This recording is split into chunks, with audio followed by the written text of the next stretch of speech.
இந்த மாதிரி சர்ச்சைக்குரிய மரணங்கள் நடந்தா வழக்கமா புதைக்கத்தானே செய்வாங்க. ஏன் உடலை எரிக்கிறாங்க? உடலை எரிக்க வேண்டிய அவசியம் எங்கிருந்து வருது? அப்போ திட்டமிட்டு எல்லாவற்றையும் சட்டத்துக்கு புறம்பாகவே சிஸ்டத்துக்கு வெளியில வச்சே முடிக்கிறாங்க. போலீஸ் போர்ஸ் ஃபார்ம் பண்ணி அவங்க மஃப்டியில போறாங்க. போலீஸ் வாகனத்தை பயன்படுத்தல, தனியார் வாகனத்தை பயன்படுத்தி போறாங்க. நீங்க பாருங்களேன், அந்த காணொலி ஒண்ணு வெளியாச்சு இல்ல, இன்னைக்கு கூட பத்திரிகையாளர் சந்திப்புல நான் தான் அந்த காணொலியை வெளியிட்டேன், என்ன மிரட்டுறாங்கன்னு ஒரு தம்பி பத்திரிகையாளர் சந்திப்புல பேசினார்ல. அந்த தம்பி பண்ணிருக்கிற வீடியோல ஒரு போலீஸ் கூட உடை அணிந்து இல்ல, யூனிஃபார்ம் போட்டு இல்ல, பைப் வச்சு கையில வச்சுட்டு அடிக்கிறாங்க. இன்னொருத்தர் பக்கத்துல நிக்கிறாரு. எல்லாருமே மஃப்டியில இருக்காங்க, சாதாரண உடை அணிஞ்சிருக்காங்க.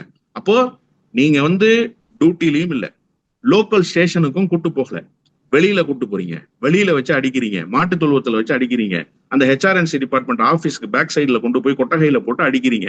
எல்லாவற்றையுமே நீங்க வெளியிலேயே செய்து முடிப்பதற்கு தயாராகிறீங்க.